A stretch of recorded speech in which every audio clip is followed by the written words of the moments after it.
Sebelum duduk Bapak Ibu Saudara, boleh berikan salam dulu kepada kanan kirinya, berikan senyum yang terbaik, katakan Tuhan besertamu. Ya, puji Tuhan. Silakan duduk. Saya lihat tadi ada yang udah yang siap-siap mau duduk soalnya. Ada yang di sini dulu waktu muda pernah ikut lomba lari maraton. Saya yakin ada lah ya, dulu AI susu-susu di sini atau koko-koko, cece-cece yang dulu waktu zaman sekolah ikut lari maraton. Kalau lari maraton itu kan beda ya dengan lari 100 meter atau lari 200 meter. Pesertanya itu bisa banyak sekali. Peserta dari lari maraton itu bisa 10.000 sampai 50.000 peserta kalau sekali ikut. Apalagi kalau sudah masuk tingkat nasional, tingkat internasional, orang dari berbagai kota datang ikut, orang dari berbagai negara juga bisa ikutan. Nah, berbagai macam orang itu ada di dalamnya. Dari warna kulit, ada orang kulit putih bisa ikut, orang kulit kuning, coklat, hitam, tidak ada pengecualian. Semua boleh berada di jalur pertandingan yang sama. Mau dia seorang guru, mau dia seorang pendeta, penginjil, pengusaha, semua ada di dalam jalur yang sama ketika di dalam maraton tersebut. Ketika jalanan menanjak, mau dia guru tadi, mau dia yang pengusaha, semua ikut menanjak. Karena jalurnya memang demikian. Ketika di tengah pertandingan itu ada turun hujan, semua orang pasti ikut kebasahan. Tidak ada yang kering. Ketika hari pertandingan itu panas terik, semuanya kepanasan, terkena teriknya matahari. Ketika sampai di corner minuman, biasanya kan kalau di lari maraton ada corner ya, disediain minuman, bisa istirahat sebentar di situ. Semua orang boleh ambil minuman itu. Tapi semua dari mereka itu yang ada di jalur yang sama, itu sama-sama menghadapi tantangan yang sama. Betul, jarak yang ditempuh sama, cuacanya sama, rintangannya sama, tanjakan turunannya sama. Gambaran yang sangat baik untuk kita merefleksikan kehidupan kita di dunia ini. Kehidupan dunia ini sudah seperti arena maraton. Semua kita ini pesertanya. Semua orang berhak untuk ikut di dalam arena itu, arena dunia ini. Ketika dunia ini hujan, semua orang kebasahan. Semua orang dapat sejuknya, dapat basahnya, sama-sama dak kering jemuran, semua dak kering jemurannya. Kalau musim hujan. Tapi kalau musim kemarau, keringnya semua orang dapat, panasnya juga semua orang dapat. Ketika dunia mengalami krisis seperti hari-hari ini, kalau dari kata Pak Dharma Pongrekun, katanya kan bentar lagi akan ada mati lampu seminggu. Yang cemas semua, semuanya merasa khawatir dengan keadaan dunia hari ini yang menjelang perang dunia ketiga katanya. Seperti pandemi COVID di waktu-waktu yang lalu, mau itu orang yang muda umurnya, mau yang sudah senior umurnya, mau dia orang baik, mau dia mantan kriminal atau masih kriminal, mau dia percaya Tuhan atau tidak percaya Tuhan di dalam hidupnya, semua kena dampak. Betul?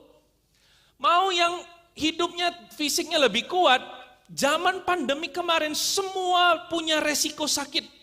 Semua punya resiko meninggal, semua punya resiko bangkrut oleh karena perusahaan atau pekerjaannya goyah oleh karena situasi COVID. Dan banyak perusahaan yang tutup pada waktu-waktu itu. Nah, semua bentuk masalah, ketakutan, penyakit, tantangan dunia, semua ini bisa semua peserta alami, yaitu kita sekalian tanpa terkecuali siapapun dia, orang Kristen sekalipun. Tapi seringkali kita sebagai orang percaya, ketika kita sudah menjadi anak Tuhan, kita sudah merasa menyembah Allah yang benar. Ketika berada di dunia atau jalurnya pertandingan maraton dunia ini, walaupun tinggal di langit, bawah langit yang sama, di arena yang sama, kita orang Kristen seringkali merasa punya hak untuk diberikan oleh Tuhan jalur hidup yang lebih khusus dibandingkan orang-orang yang tidak menyembah Tuhan.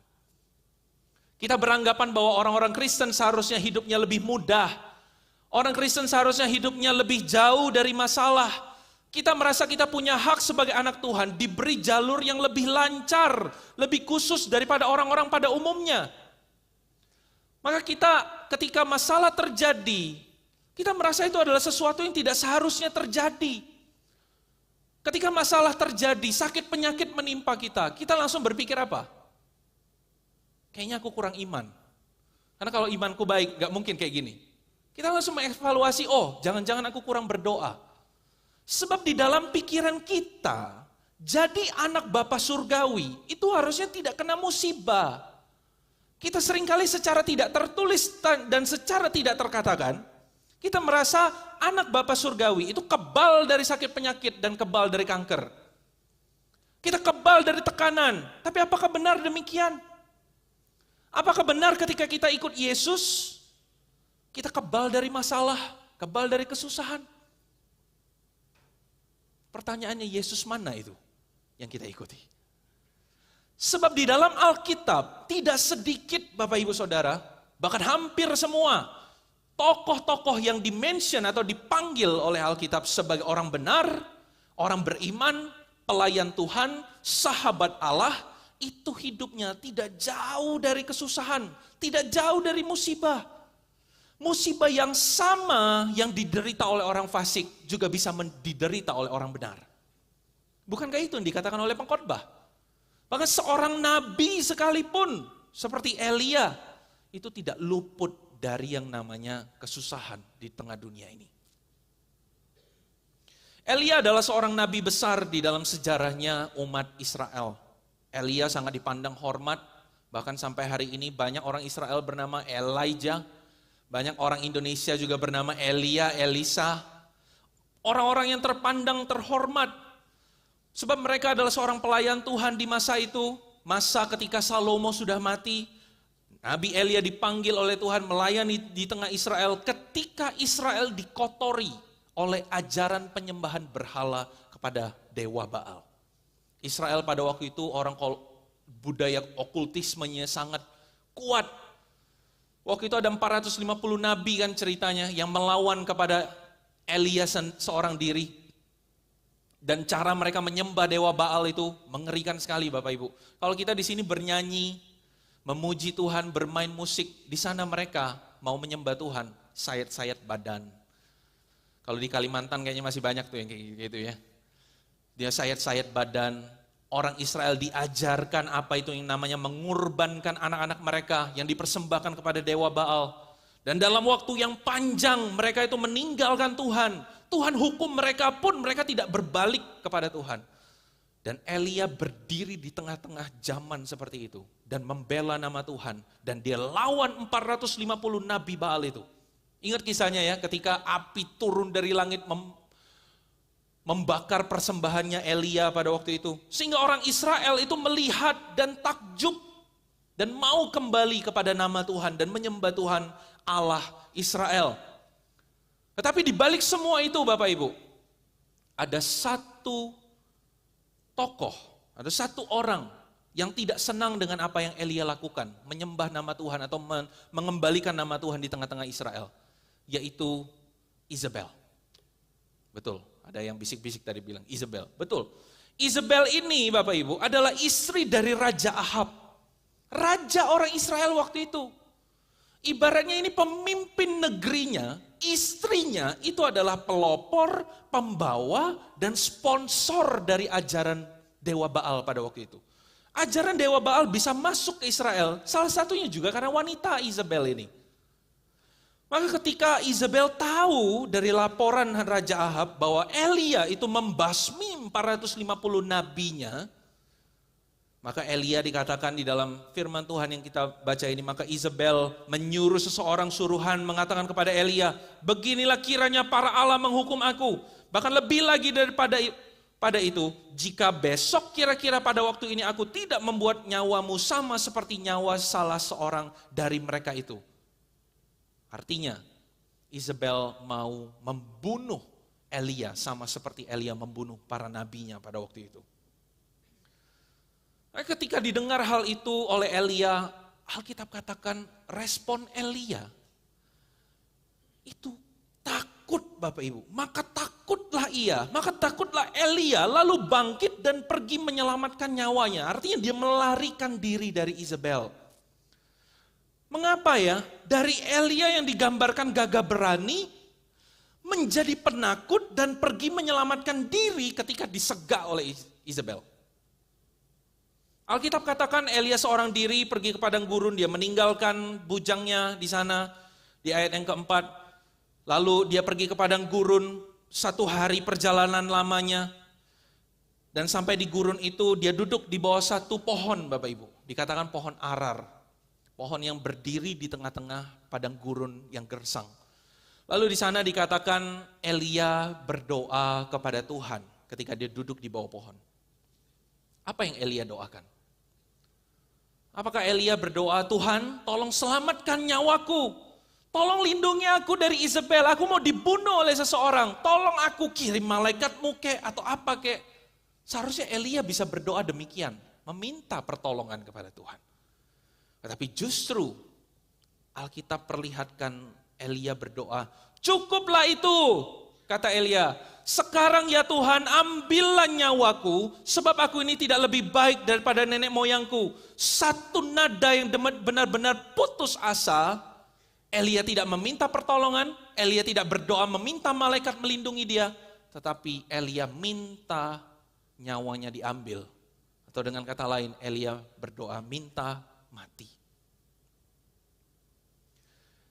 Jika seseorang di tengah masalah yang dia hadapi, di satu titik dia mulai berdoa meminta kematian mendatangi hidupnya di hadapan Tuhan.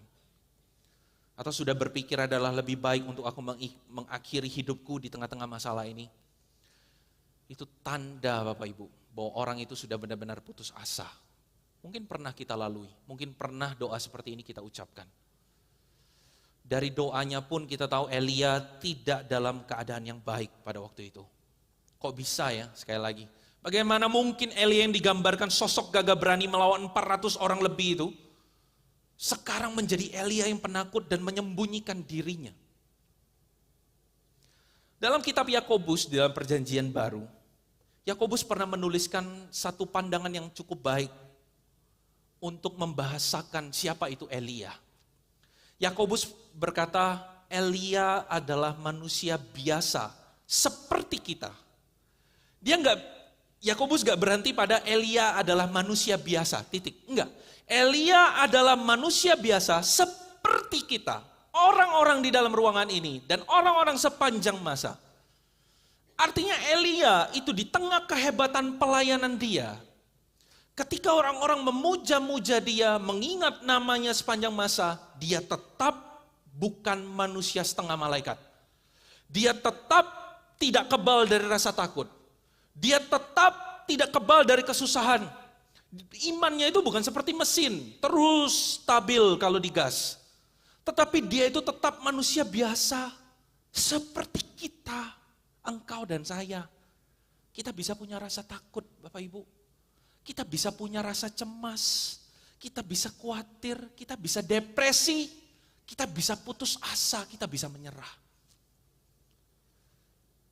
Dan tidak ada yang salah dengan itu, karena kita manusia. Kita adalah makhluk yang lemah yang digambarkan. Orang biasa, kita bukan Superman. Bukankah itu juga yang kita bisa alami dalam kehidupan kita sehari-hari? Ketika masalah datang, segagah-gagahnya kita di hari kemarin. Sebanyak-banyaknya koneksi kita dengan rekan bisnis kita, dengan teman baik kita. Sebanyak-banyaknya tabungan yang kita simpan. Seberapapun itu investasi kita, kita tetap manusia biasa yang bisa merasa ketakutan, kita bisa merasa cemas, kita bisa merasa khawatir ketika masalah datang. Ditambah lagi kalau masalahnya sudah terlalu lama tidak selesai, sudah terlalu lelah secara fisik, mental, roh, pikiran, semua sudah capek. Di satu titik kita itu bisa loh kehabisan tenaga untuk berjuang kembali. Inilah yang kita lihat dari Elia. Dia benar-benar kehilangan semangat juang dan menyerah sampai minta mati di hadapan Tuhan.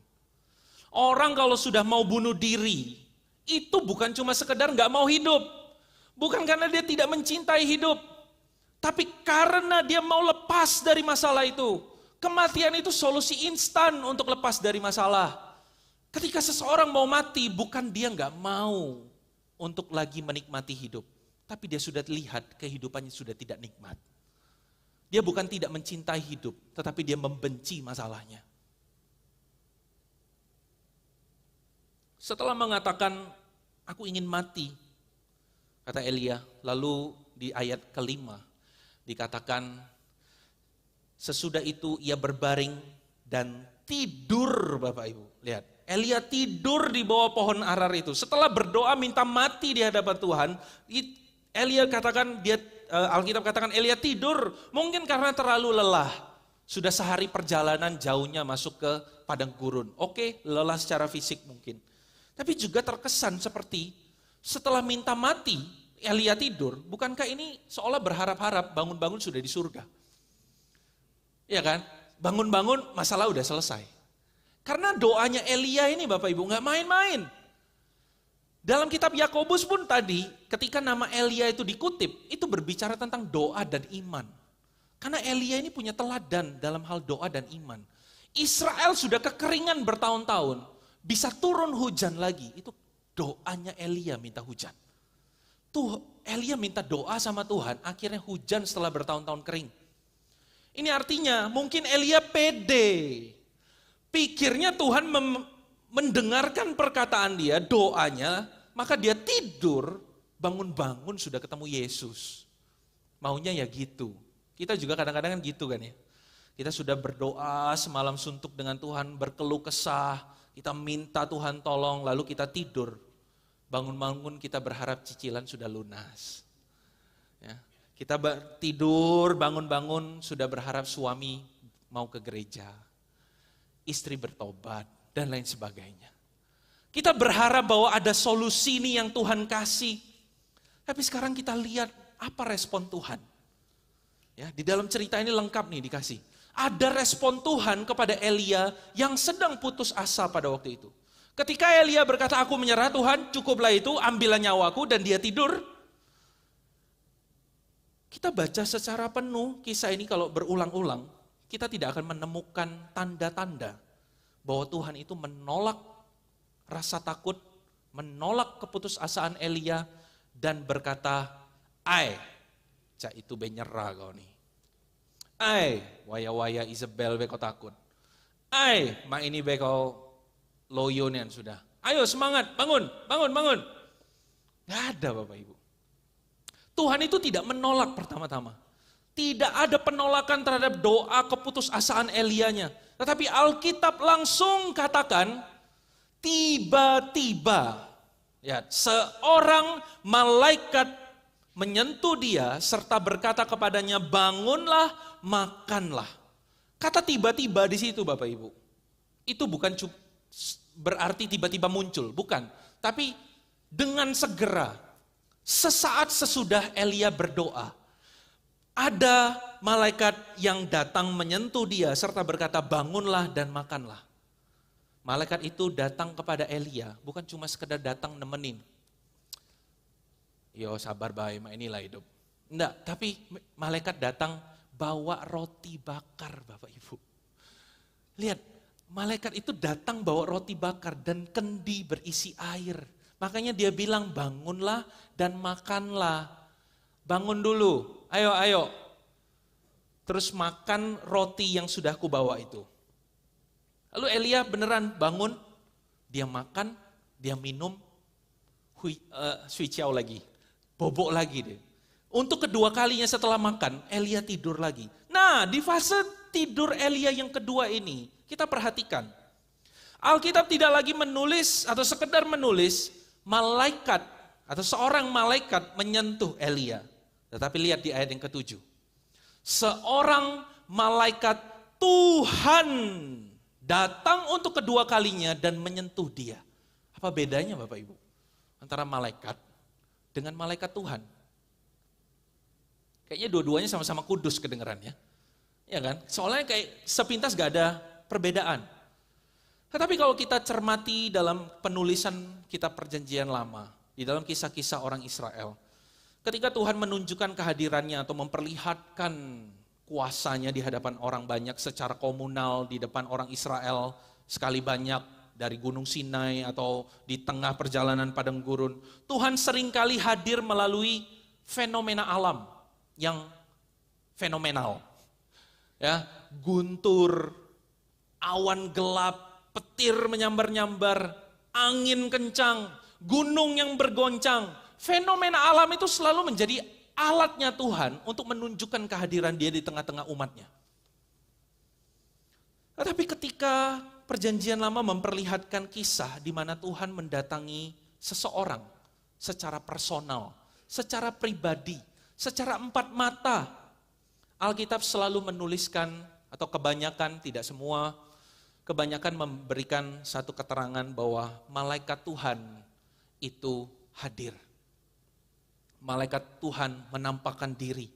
Seperti ketika Abraham hendak mempersembahkan Ishak.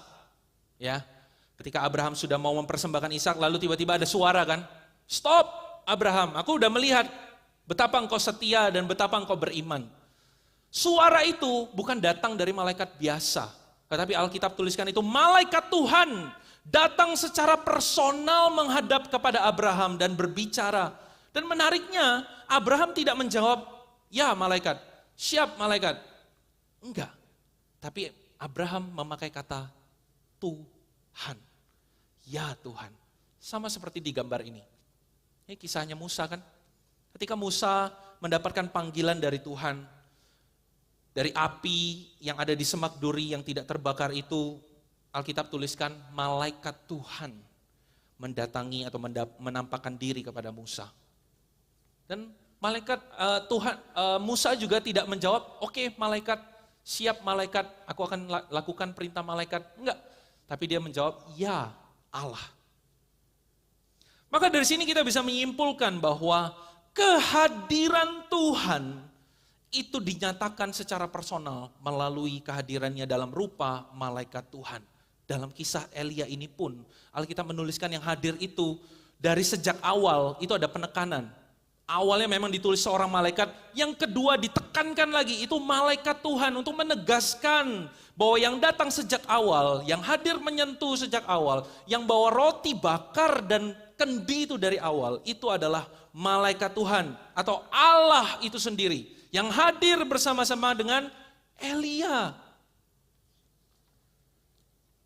Sosok Allah yang hadir dalam rupa malaikat Tuhan di dalam Perjanjian Lama yang dilihat oleh Elia, Musa, Abraham, dan beberapa tokoh lainnya, itu adalah sebuah gambaran yang masih samar-samar. Gambaran yang belum dinyatakan secara sempurna akan kehadiran Allah itu sendiri. Tapi nantinya Bapak Ibu, kehadiran Allah itu secara sempurna di dalam Perjanjian Baru, itu menjadi penuh dan bukan lagi di dalam rupa malaikat Tuhan dikatakan. Tapi Allah itu hadir di dalam rupa seorang anak manusia. Dalam rupa darah dan daging yang kita tahu itu digenapi di dalam Kristus Yesus Tuhan kita. Yang menunjukkan Kristus sebagai Allah juga datang secara personal kepada orang-orang yang Alkitab katakan yang remuk hati, orang-orang tawanan, orang-orang yang kesusahan. Dia datang membawa kabar baik kepada orang-orang sengsara itu dan memberitakan tentang pembebasan. Kristus menunjukkan kepada kita siapa Dia sebagai Allah yang personal itu. Dan ini menjadi kacamata untuk kita melihat siapa yang hadir pada waktu Elia kesusahan itu. Itu memperlihatkan kita lebih jelas pribadi Dia adalah Tuhan yang meresponi kelemahan dan keputusasaan umatnya bukan dengan penghakiman dan tuntutan. Kamu harus gini, kamu harus kuat, kamu kok gitu aja nyerah. Enggak loh. Tapi Tuhan itu meresponi kelemahan dan keputusasaan kita dengan kehadirannya yang menyentuh. Kehadirannya yang menolong, yang benar-benar berada mendampingi umatnya. Dan itu diperlihatkan dalam diri Yesus sepenuhnya. Nah kita lihat ketika Elia bersikap jujur dengan beban hidupnya, Tuhan menjawab dengan hadir secara personal, secara dekat dengan Elia, memberi makan, memberi minum, memberi Elia waktu untuk beristirahat. Persis seperti orang rawat inap. Elia ini koma dia itu sudah waktu itu. Dan dia hanya bisa tidur Bangun itu bukan berdiri ya, tapi bangun awake. Artinya dia itu bangun itu buka mata, dia makan roti bakar di sebelahnya, lalu tidur lagi, bangun lagi, makan lagi. Dan Tuhan sendiri sebagai dokter dan perawatnya pada waktu itu. Di ruang rawat inap di bawah pohon arar itu. Lalu setelah rawat inap selesai, Alkitab katakan di ayat yang ke-8. Elia berjalan 40 hari, 40 malam lamanya. Dia berjalan ke gunung Tuhan dikatakan. Lihat, dari Elia yang patah semangat, yang tidak bisa lagi bangun dan bergerak atau melanjutkan hidupnya. Dari Elia yang ingin mati sudah waktu itu di tengah kesusahannya, menjadi Elia yang kembali kuat melakukan perjalanan 40 hari, 40 malam itu. Apa yang Tuhan lakukan kepada Elia? Apa disuntik adrenalin? Apa dia dikasih vitamin C? Apa masalahnya selesai? Apakah Tuhan mengabulkan permintaan Elia pada waktu itu? Dia minta segera lepas dari masalah ini dan gak mau lagi menanggung beban ini. Apakah Tuhan mengabulkannya? Mungkin dengan cara Isabel tiba-tiba mati. Musuhnya sudah gak ada lagi. Atau tiba-tiba Israel menjadi tanggungan pelayanannya waktu itu tiba-tiba serentak bertobat. Gak lagi berontak di hadapan Tuhan. Sehingga Elia punya semangat lagi. Seringkali kan gitu ya. Kita sebagai manusia seperti Elia, kita merasa bahwa hidup kita baru bisa punya semangat lagi ketika melihat masalah itu sudah selesai. Ketika kita menanggung permasalahan itu, karena saking beratnya beban itu menghabiskan energi kita untuk berjalan, bernafas sekalipun. Menghadapi hari-hari itu berat. Satu hal di dalam pikiran kita ketika mengalami semua itu, kapan masalah ini selesai? Kalau masalah ini selesai, kita punya semangat lagi. Kita bisa sukacita lagi. Kita bisa bersenang-senang lagi. Tetapi kita lihat apa yang Tuhan lakukan di hadapan Elia. Bukan menyelesaikan masalahnya. Bahkan permasalahan Elia itu belum selesai. Di ayat 9-18, di gunung Allah itu kita diperlihatkan. Ada ketegangan antara Tuhan dengan Elia pada waktu itu yang menunjukkan bahwa perjalanan Elia itu masih panjang. Isabel itu masih hidup, sehat bahkan. Orang Israel masih banyak yang tidak setia. Dan Tuhan sendiri berkata kepada Elia, bangun Elia, perjalananmu itu masih sangat panjang di depan, artinya belum selesai apa yang Tuhan mau Elia hadapi. Belum. Ini menunjukkan bahwa pertolongan Tuhan kepada Elia tidak datang dengan meluputkan Elia dari apa yang harus dia hadapi. Pertolongan itu tidak datang dengan berubahnya realita. Ada masalah jadi tidak ada masalah. Tapi tetap ada masalah yang harus diselesaikan oleh Elia. Ada masalah yang harus dihadapi oleh Elia. Tetapi di tengah semua itu, di tengah keputusasaan Elia, habisnya tenaga Elia sudah, ada Tuhan yang memberikan kekuatan yang baru bagi Elia, sehingga dia kuat kembali melangkah 40 malam, 40 hari ke depan. Semangat yang Elia kembali dapatkan untuk berjalan 40 hari 40 malam itu bukan karena Tuhan menghilangkan beban hidupnya, tapi kekuatan Elia itu bertambah untuk tanggung beban yang sama sebelumnya. Amin Bapak Ibu.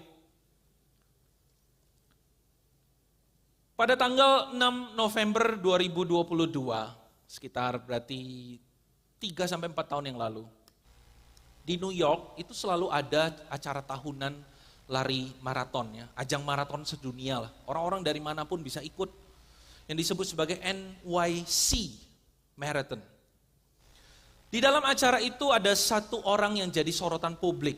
Dia ini seorang atlet ya, dia ini atlet kelas dunia dari Brazil bernama Daniel do Nascimento. Mudah-mudahan gak salah saya sebut nama dia ya.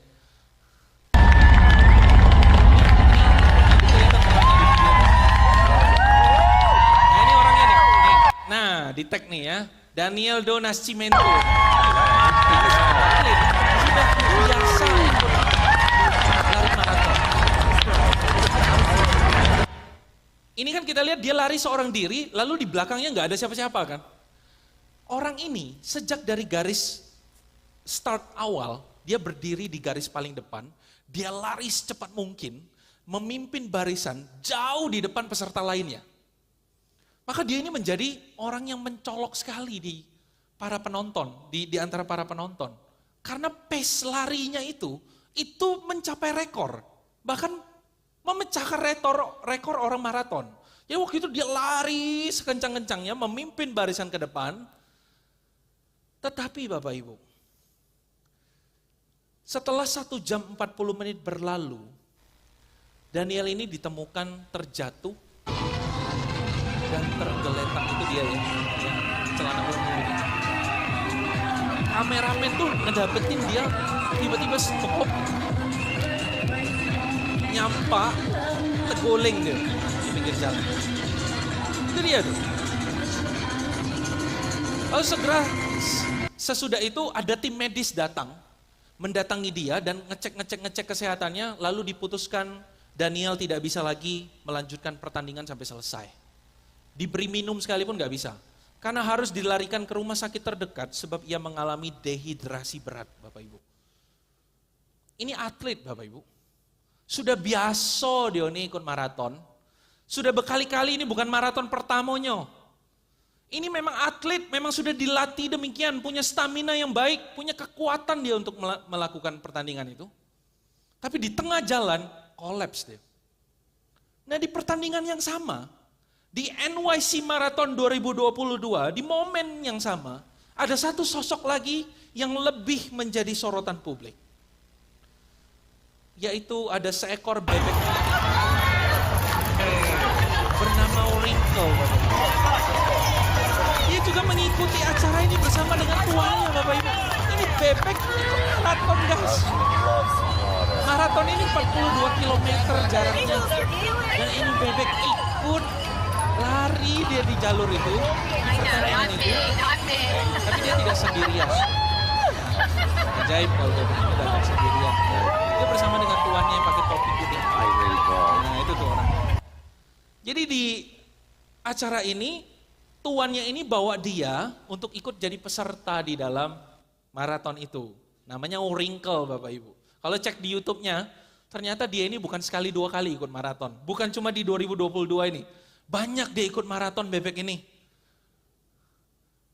Makin enak kayaknya dagingnya kalau bebek maraton ya.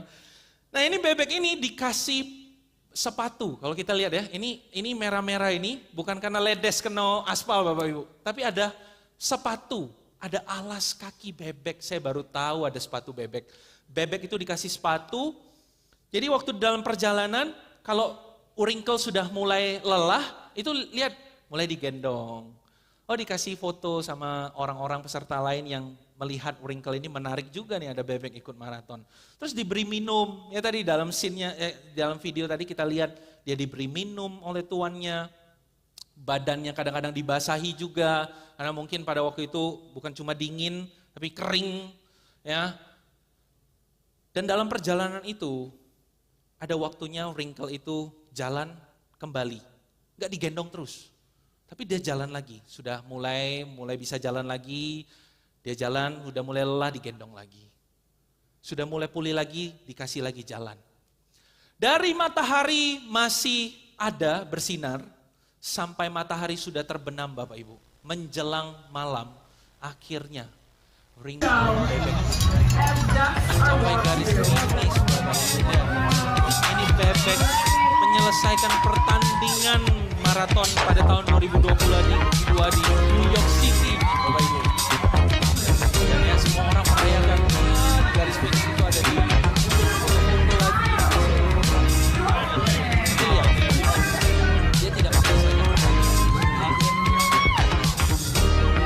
dampingi dia pada waktu itu, digendong kemana-mana. Tapi yang masuk garis finish bukan dibawa kan, tuannya nggak gendong ke garis finish, tapi bebeknya tetap jalan sendiri ke garis finish, tuannya nunggu di depan, iya kan? Lalu di garis finish itu, Wrinkle diberi medali guys, Bapak Ibu dikasih medali, selesai maraton 2022, dan banyak di rumah itu dipajang medali Wrinkle sama tuannya. Nah, hal ini waktu itu menjadi sorotan publik dan caci makian netizen waktu itu. Karena seorang atlet maraton, Daniel do Nascimento, dikatakan pulang ke Brazil dengan tangan kosong. Tetapi seekor bebek putih Wrinkle pulang ke rumah dengan membawa medali kemenangan. Satu ironi yang terjadi di dalam sebuah pertandingan waktu itu. Nah, tidak sedikit yang menjalani maraton kehidupan di dunia ini memakai cara seperti Daniel. Ngeraso bahwa kita bisa. Akulah biasa macam ini. Akulah cukup kuat, tahan banting aku nih. Aku kecil dulu lebih susah. Aku ini, aku itu, aku punya banyak koneksi. Aku kenal si ini siapa, aku kenal pejabat itu. Semua dari kita merasa bahwa kita cukup baik untuk menyelesaikan pertandingan itu. Kita jalani hari-hari menghadapi masalah, semua dengan kemampuan dan kekuatan kita sendiri. Tapi tidak sedikit juga yang memakai cara yang demikian, kolaps di tengah jalan. Ngerasa gak sanggup lagi untuk menjalani kehidupan, menyerah di tengah jalan, gak sanggup lagi memikul bebannya sendiri. Langkahnya terhenti dan tidak sedikit juga di zaman-zaman ini Bapak Ibu kalau kita baca berita, minggu lalu pun di doa malam, Musa Ferry itu ada share satu berita di ilustrasinya, anak SD bunuh diri Bapak Ibu. Kita SD main ekar kan, sekarang anak SD sudah tahu apa itu bunuh diri. Enggak peduli lagi muda ataupun tua, banyak orang sudah memilih untuk mengakhiri hidupnya karena tidak sanggup untuk menghadapi kesusahan hidupnya.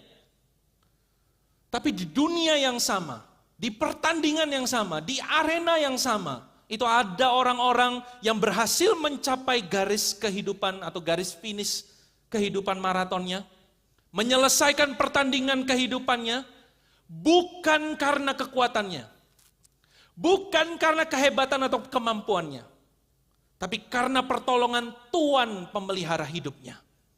Yang pakai topi kuning tadi.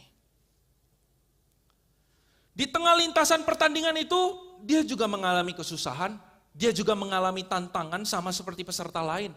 Perjalanan panjang, berat, panas, nanjak, kadang-kadang dingin. Tetapi ketika dia kelelahan, ada tuannya yang gendong. Ketika dia kehausan, ada tuannya yang sediakan minum. Kendi berisi air itu. Ketika dia kelaparan, ada tuannya yang sediakan roti bakar. Ada tuannya yang memastikan bahwa dia bisa sampai di garis akhir dan menyelesaikan pertandingan kehidupannya. Bukankah itu yang Alkitab ajarkan kepada kita? Alkitab bukan mengajarkan kita tentang Allah supaya kita menyembah Allah, supaya kita takut kepada nama Allah, supaya kita respect kepada Allah. Enggak. Tapi Alkitab mengajarkan kita tentang pribadi Allah, memperkenalkan kita kepada siapa itu Allah, untuk kita hidup bersama dengan Dia, untuk kita menjalani perjalanan hidup ini bersama dengan Dia. Alkitab memperkenalkan Dia untuk kita hidup bersama-sama dengan Dia. Begitulah Tuhan kita Bapak Ibu. Seperti yang Ia lakukan kepada Elia, Ia bukan menghilangkan masalah itu. Ia tidak memberikan jalur khusus kepada Elia, jalur yang tanpa masalah hidupnya. Atau dia mengangkat Elia keluar dari masalah itu ke tempat yang lebih mudah. Enggak, Tuhan enggak kayak gitu. Tapi Tuhan datang masuk ke dalam masalah itu. Tuhan datang inkarnasi ke dalam arena maraton itu. Tuhan datang itu masuk menyertai, mendampingi, merawat umatnya di tengah pertandingan itu.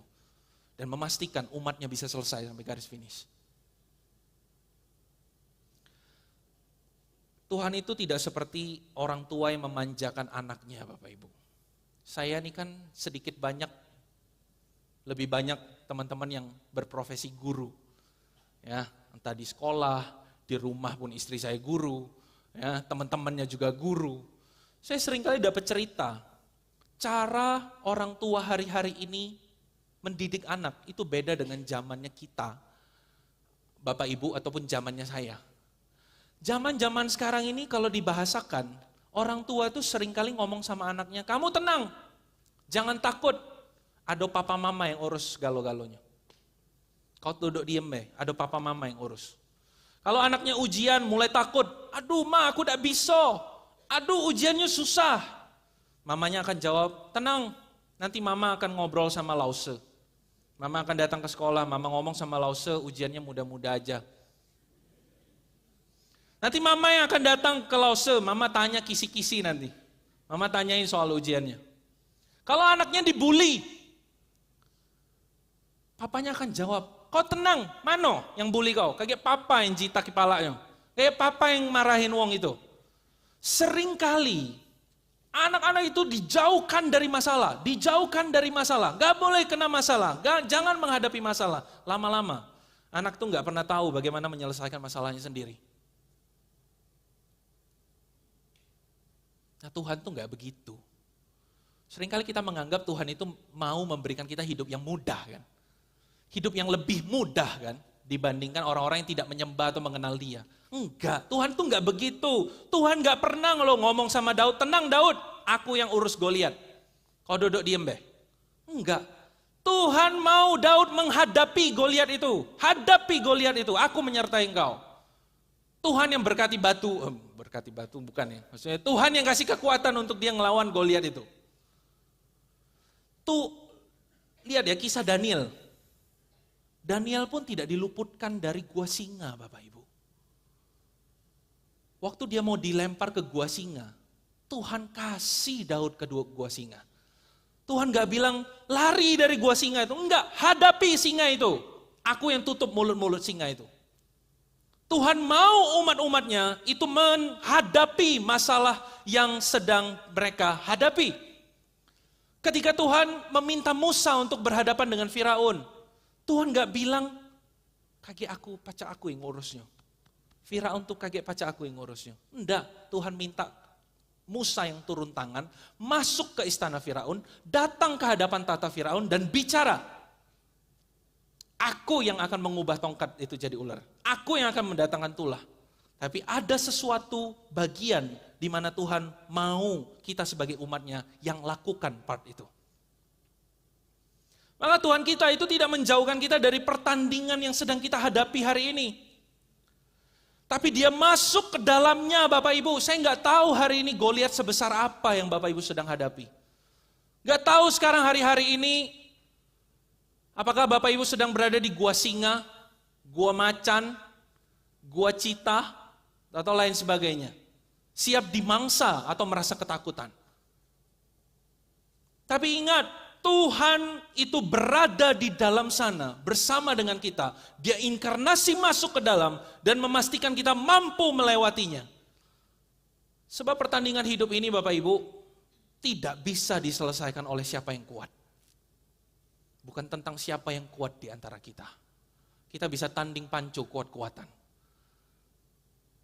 Tapi pertandingan kita itu bukan tentang siapa yang kuat, tapi kepada siapa yang mau terus berjalan bersama dengan Tuhan sampai akhir, dialah pemenangnya. Pemenang maraton bukan yang paling besar staminanya. Tapi pemenang maraton itu orang yang tahu bagaimana mengelola staminanya sampai pada akhir tujuan. Kalau dia lemah, dia tahu dia butuh pendamping, dia butuh penolong. Makanya Tuhan panggil kita domba Bapak Ibu, bukan bebek ya, domba. Domba itu artinya binatang yang lemah, yang perlu ditolong, perlu digendong, perlu dipimpin, perlu diangkat. Perlu dikasih makan, perlu dikasih minum. Binatang yang perlu untuk didampingi sampai akhir. Itulah kenapa di dalam Mazmur pasal 23, Mazmur ini pun secara jujur mengatakan, Daud pun berkata demikian. Sekalipun aku berjalan dalam lembah kekelaman. Lihat Bapak Ibu. Daud, sekelas Raja Daud pun mengalami lembah kekelaman. Mengalami kesusahan di dalam kehidupannya. Tapi Daud katakan, aku tidak takut bahaya. Sebab apa Bapak Ibu kita baca bersama? Sebab engkau besertaku. Mari kita hadapi kesusahan kita itu. Karena kita tahu ada Allah yang mendampingi kita. Karena kita tahu kita tidak sendiri dalam perjalanan itu. Ada Tuhan yang bersama-sama dengan kita memastikan kita sampai selesai masalah itu. Jadi harapan kita bukan hilang masalah, tapi harapan kita mampu menghadapi masalah itu. Amin Bapak Ibu. Di tengah pertandingan dan lembah kekelaman kita masing-masing hari ini, saya berdoa kiranya Tuhan yang menyertai Bapak Ibu Saudara sekalian, dan Tuhan yang hadir memulihkan semangat Bapak Ibu yang patah, ataupun menyentuh dan menguatkan langkah Bapak Ibu Saudara yang mulai lemah atau yang terhenti. Kiranya roh Allah itu sendiri yang memberikan kekuatan bagi setiap kita. Amin. Mari kita berdoa. Tuhan, kami bersyukur untuk firman Tuhan yang kembali disuarakan kepada kami. Mungkin selama ini kami lupa.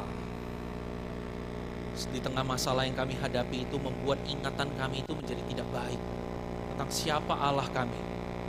Allah kami bukan Allah yang memanjakan hidup, yang membuat umatnya tidak pernah terkena masalah dan tidak pernah belajar apa-apa di dalam dunia ini. Tetapi Allah kami adalah orang tua yang baik dan bijaksana.